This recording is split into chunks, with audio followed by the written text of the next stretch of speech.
Okay, welcome everybody to the 14th Spanish-speaking Knowledge Seekers Workshop.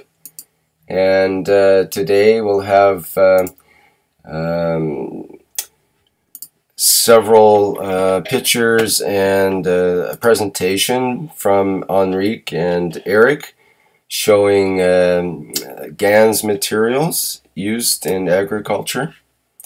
And that'll be the main focus today. So let's get right into it here. We won't have much time. We'll have a shorter show today because of some time constraints. So let's get right into it. Enrique, would you like to begin with your presentation?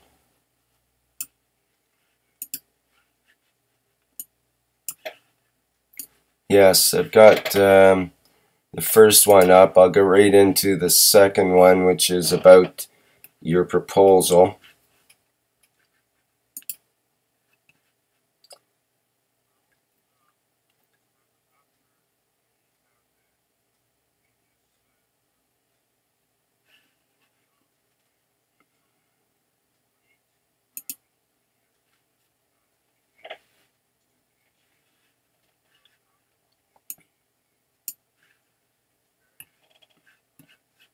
Flowers and I'm sorry, Enrique, I missed your audio there. It didn't come through until now. So could you just back up for your last sentence there? I've got your what you're just talking about up on the live stream now, so it'll come through.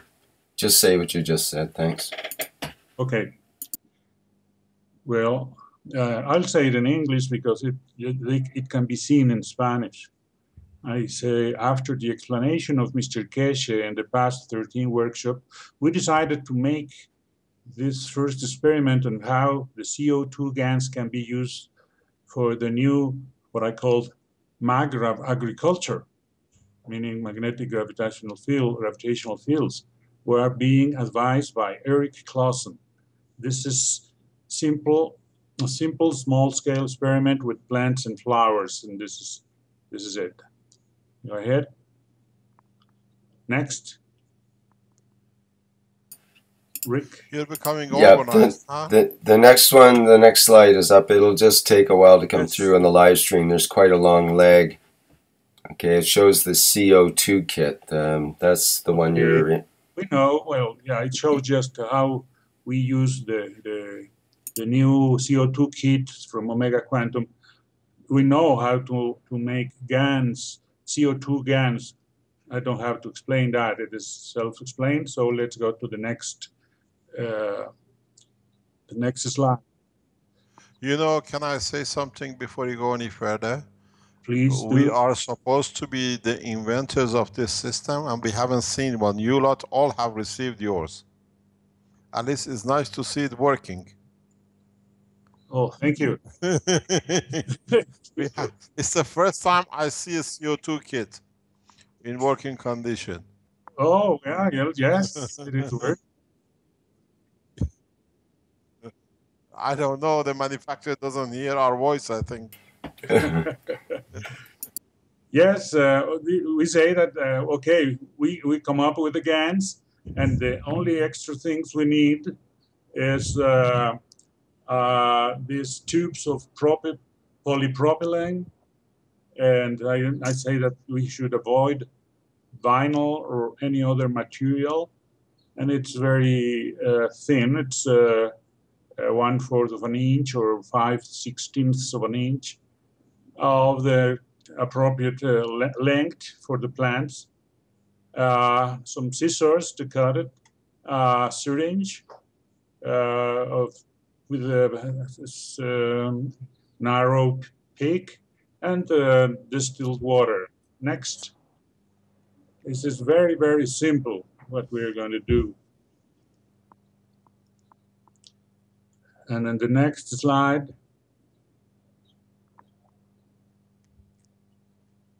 You have found the application for the CO2. Right.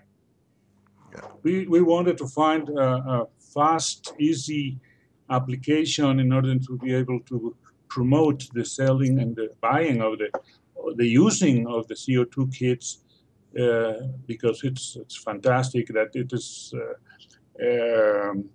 helping remove or capture the CO2 from the atmosphere, but it also has a tremendous strength and value in the use as an energy. And this seems to be very accessible for the people, just for the gardens, for the plants, or even for agriculture. And this is doing the job. People is getting interested after this. The next one shows how we proceed. We take a piece of the tube. We are going to put it in a plant. So we make a ring, and that ring is being filled with water first. Can you pass the next slide, Rick? Well, it's coming there now. Yep. Okay. With a syringe, we use this. We're using distilled water first. We almost fill the tube, and then we fill it with a certain amount of GANs also, and that's part of the experiment. How much? What is the mixture, the proper mixture? It's very little, and that is being shown. If it is advisable, we show them, or we pass to the next slide. So after we come up with this open ring, we close it, because we're going to use it closed. And in the slides, you will see how we use another piece of tube of a higher diameter, a greater diameter, and it unites. It's a couple. It couples the ends of the circle, and then we can use it. If the plant is not grown, or is it narrow, but if it is, it has a very open leaves, and so we can just close it when it's putting it around a tree or whatever the plant is.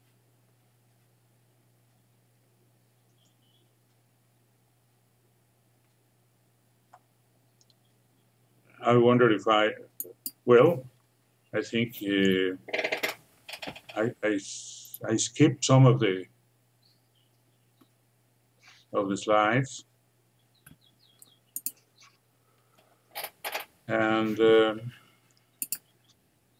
I'll go back there for you if you like. It's trying to kind of rush through, but we need to. I am watching the filling of the tube. It's okay.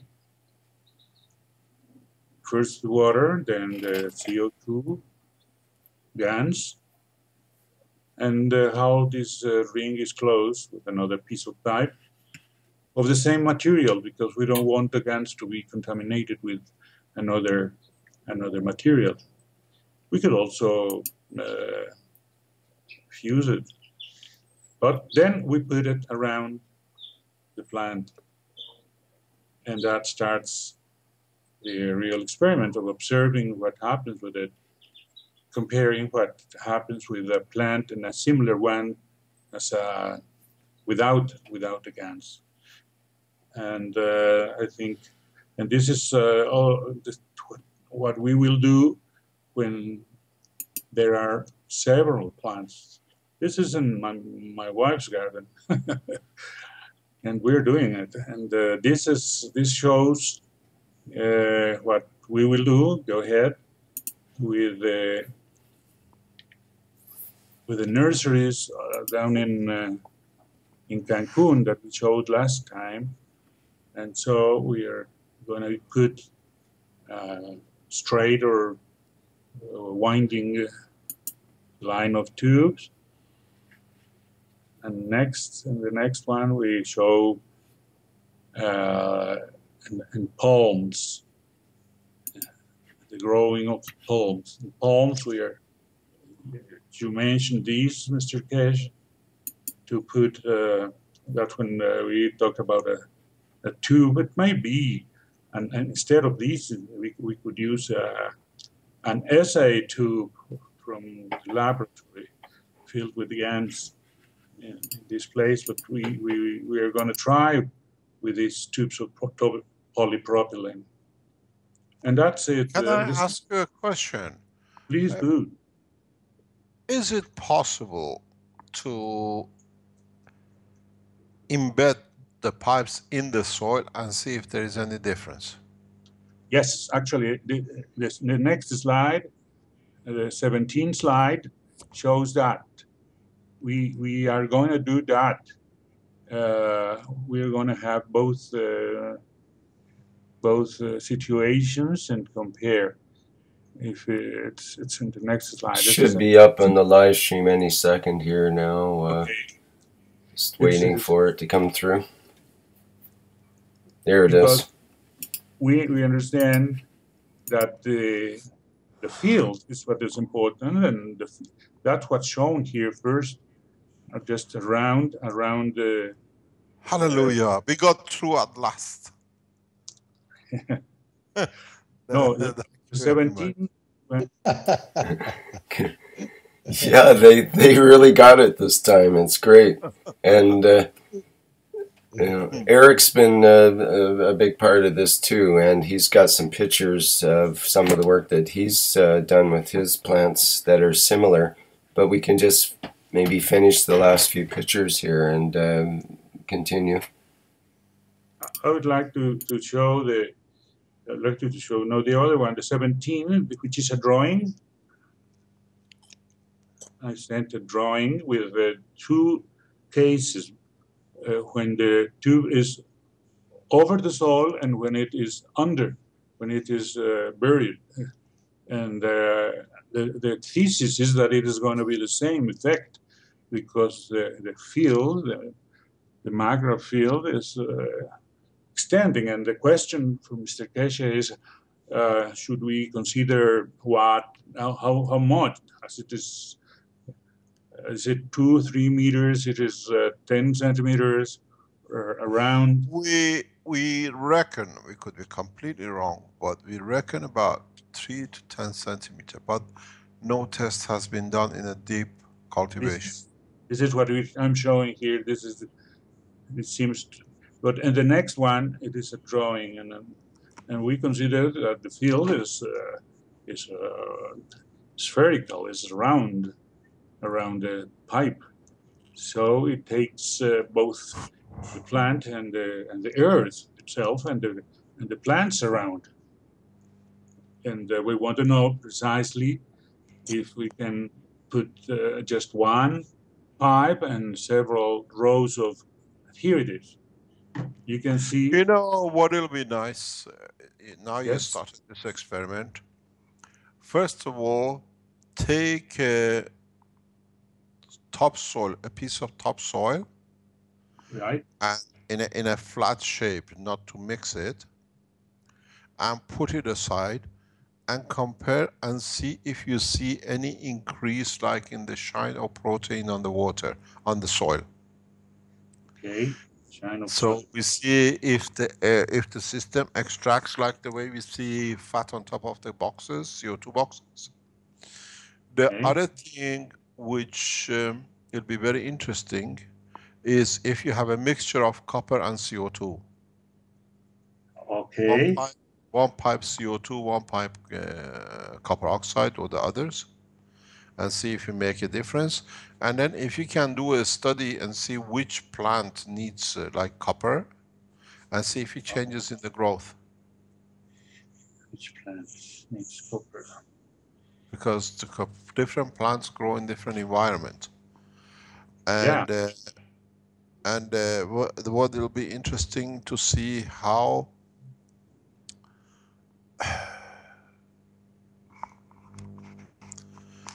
what we did some times ago is that what you show here with the height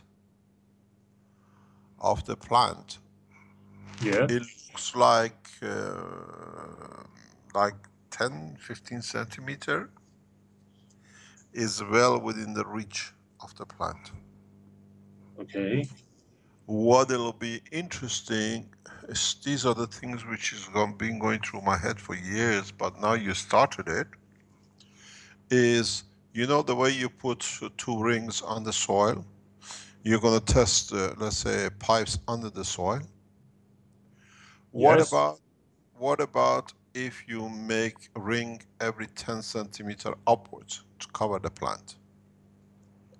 A ring every 10 centimeters, what, excuse me? Up high, vertically. Oh, yeah. You understand? Like, So you make like a greenhouse by the rings. Tomato plants love that kind of structure to grow in too. It could work really well. So yeah, hanging. you make a, yeah, it's just put a stick, 4 or 5 sticks around the pot, Yes. and every 10 centimeter hang a ring with CO2 in it. Go up to half a meter, whatever you can do, Okay. and see how plants grow in different height in respect to the one next door to them. Okay. Does it have to be a ring? Could it be just So a single stripe? it's got to be a GANS in it, huh? Yeah. You can't do it if it's got to be. It's got to be the same system.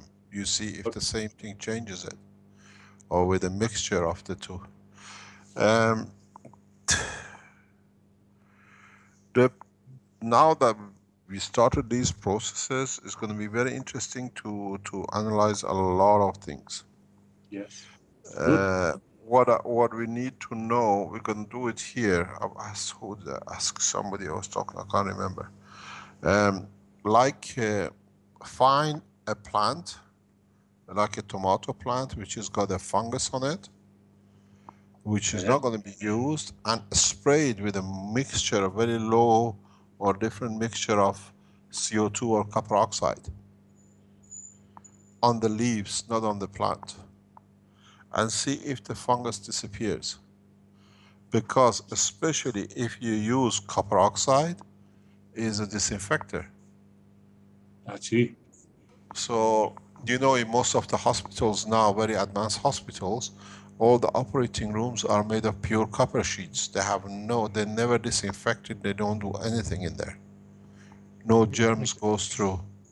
Mr. Keshe. So, Great. yes, Eric has some experience on Yeah, that from pardon. Colombia. In Colombia, the coffee plants when had yeah, this problem with Roya, yeah. they use copper oxide to kill the Roya. So it's the only way that the Roya disappears from the plant. It's a Yes, plague. but does it damage the plant? But Yeah, you have a doesn't copper that? on the floor. Yeah. Yes. Then you have a residual of copper in the soil. Yes. I With a think, gun, even if it goes on the floor, then still is additive to the plant. It still becomes a food source. yeah. Correct. In biodynamic agriculture, it is recommended that the sowing plate is made of or covered with copper to increase the productivity of the land. And I think it's the same idea. And Yes. but not to put on the leaves, as you say. No, you Maybe use it as a, what do you call it? Um insecticide, or use it to test a plant which is sick and then see how it performs. And then sure, if you will see in the future if you collect on one plant the drops that nothing touches the ground, and in one when whatever you use touches the ground, and see if it becomes a fertilizer to it. The situation now with the university is that we are putting all these fears aside.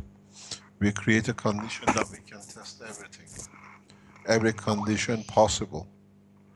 So fine. now that you've started it, and I know the Chinese are following in different way, uh, we have to test the boundaries. Fine. So you're going that way. I started this about no, 2007, 2008. And we done experiments. It's nice. Now you're going with it, you have to see, and especially with the energy production, you can use the CO2 for the energy production too. We show you very soon. In the university, we'll release a lot of information. Oh, we will be very interested in it. Okay. Rick, will you put my picture so I can tell Mr. Keshe what it does? Rick, put the pictures from Eric's and he's going to explain each one. Thank you, Mr. Keshe. It's great help. No, we got to find a way, all of us, to participate to change the situation. And Yes. What Yes. will be interesting, we have, there is no choice. Now with the university opening up, there is no choice. We know now. The university in Mexico also, in the other experiment, and I think they will be interested also. Good. Okay, carry on. Yeah, Mr. Keshe, the picture that you see, that is one avocado plant. That's a tree, but it's a small one at the moment. I plant this avocado in November last year, and I put the CO2 gas inside the hose. I try to make one gradient inside the hose with aluminum and copper nano coated. That means the forces goes around more stronger. That was my idea. It was very, very good because here in Germany is very cold. It's very cold. And this plant was all the winter outside in my balcony, without protection and without water. And look how green and how good it is. So it has to work very, very good. But have you got another plant which has been in the same position? Pardon, I didn't understand. We need always, whenever you do experiments, keep two, one untouched and one the one you're doing experiment on. Then you have a point of reference. Que pongas un testigo, dice, que pongas un testigo. Okay. A control. Sí. Yeah, we need two, otherwise you don't know if it's the real performance of the seed or is the performance of the environment you have created. Yes. But in this plant is one equatorial plant that don't have to have cold, and have here in balcony with all the cold from Germany. It's perfect. It's perfect. So that's what very, very interesting. I put two hoses, one with Is anybody translating today, or you do the translating afterwards? I think I can translate later on. Better translate later on. Yes, I can translate later. Okay. Okay, traduzco entonces. Ok, la idea es esta planta la sembré yo en noviembre del año pasado acá en el balcón. Es un árbol de aguacate, aún está pequeño. La planta estuvo todo este tiempo afuera en el balcón en el invierno. Las temperaturas de Alemania son muy, muy frías y la planta no tenía ningún otro tipo de protección sino las mangueras con el CO2. Y aparte de eso no le eché agua porque con ese frío, ¿quién sale a echar agua a las plantas? La planta se sostuvo perfectamente bien. La pueden ver cómo está de bonita, el color totalmente verde. Es decir, es increíble lo que puede hacer esto. Okay, go ahead. Don't forget the Chinese reported the same thing with the Chinese lettuce a few weeks ago, where they had a frost and the one with the CO2 were still perfect. Okay. Do you remember? If you go on the Chinese lesson, you see it on Chinese section.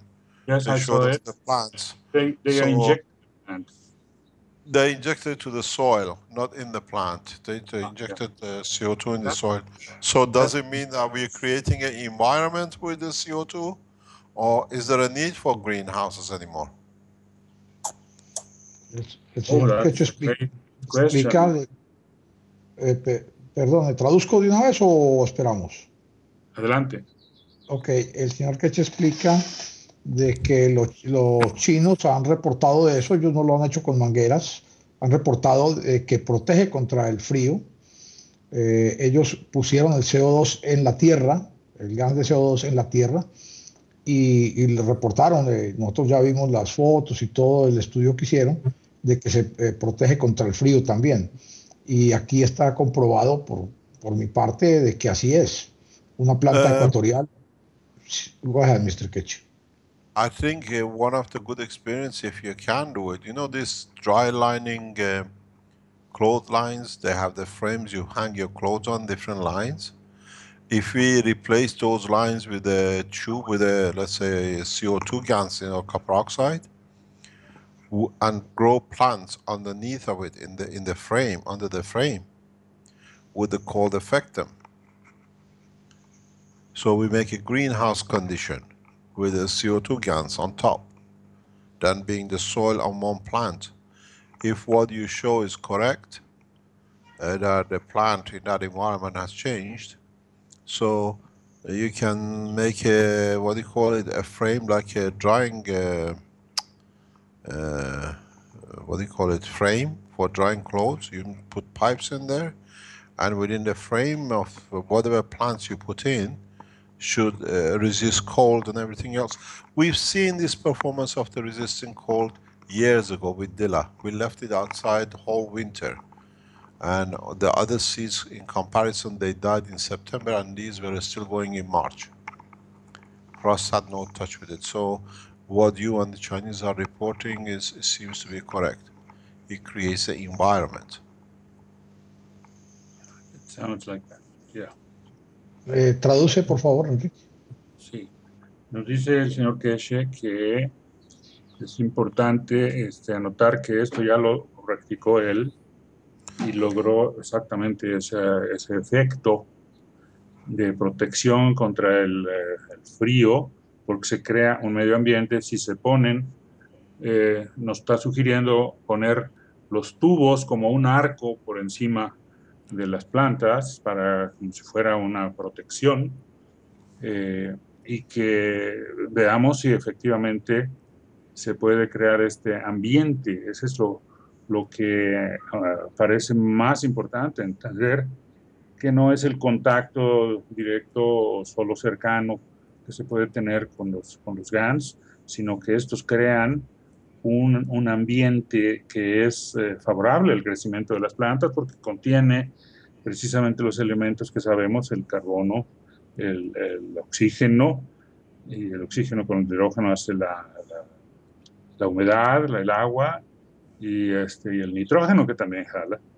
Y esto crea ese ambiente protector que haría no necesario las carpas que se ponen en los sistemas de producción de,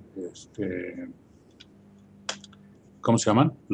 Eric, los invernaderos. Los invernaderos, perdón, los invernaderos.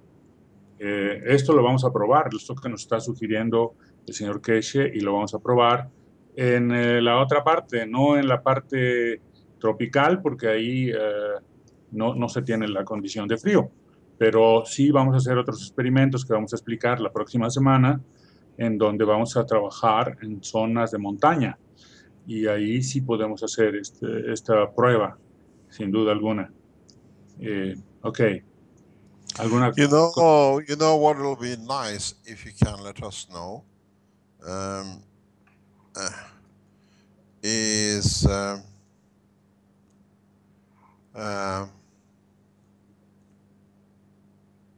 if you create this tent environment. I just wrote something to Sohail to look into it.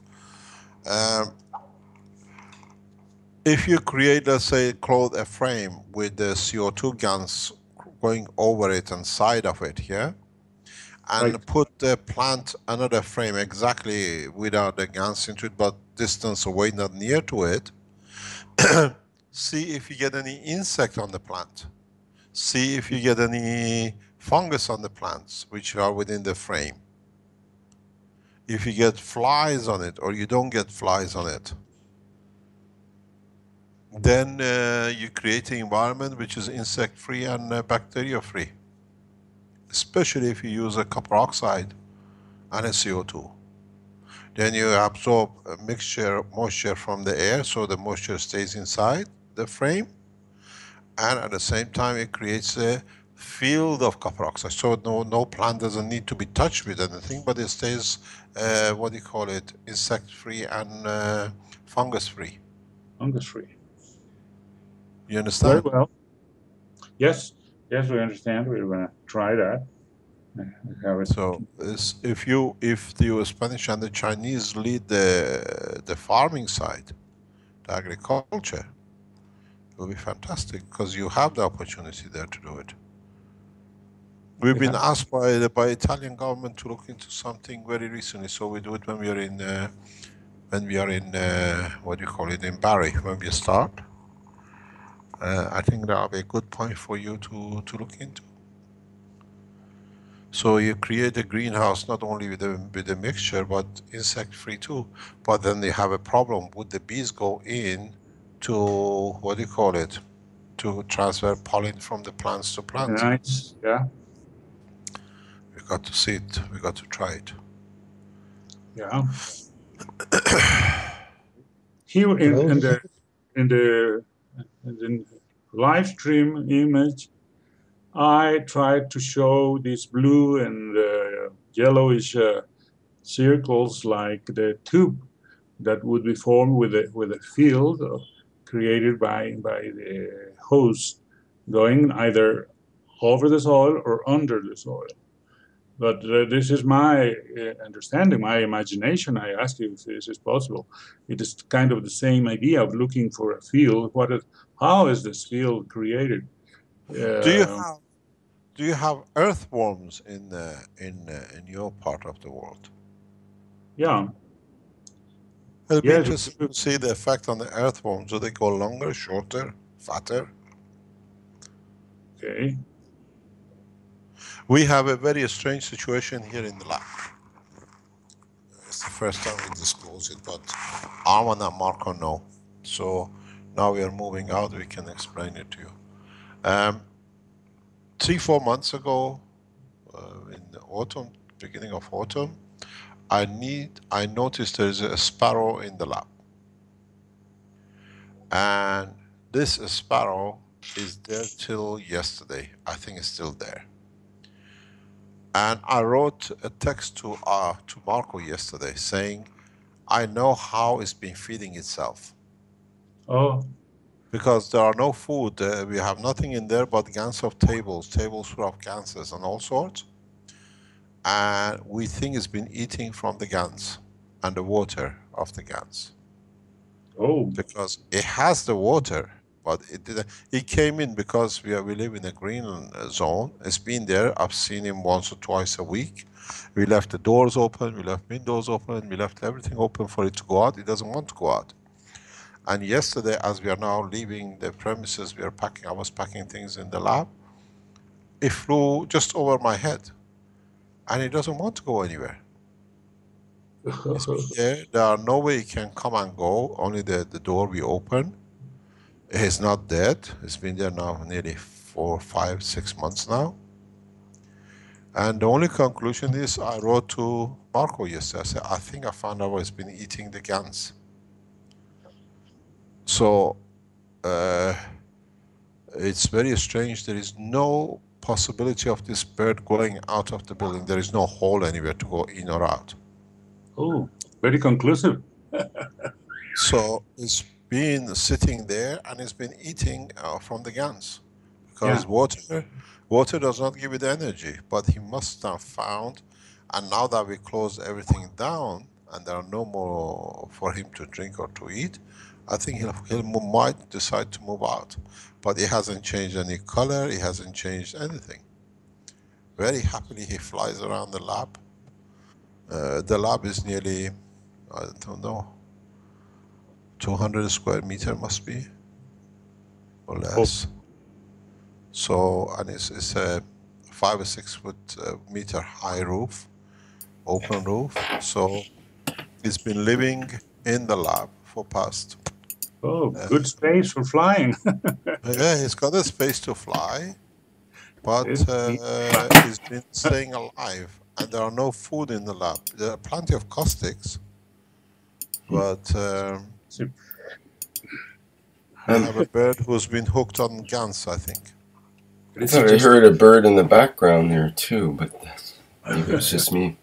We need to wrap up the workshop here because we have to prepare for the next Mike Harris Show workshop. I just want to say, Mr. Keshe, that my website has a plant that has been plagued once and again, and now we are going to see if it stops plaguing with this. What is plaguing? Yeah, I don't know. What does it mean? I don't understand. The plague, is called cotton. It's a very small plague. Insect. Okay, plague. No problem. Let us know it's a plague. Can I remind something to our Spanish listeners? The Keshe Foundation Institute, translate it please. The Keshe Foundation Institute, it is open for whoever wants to be a knowledge seeker. Para cualquier buscador de conocimiento.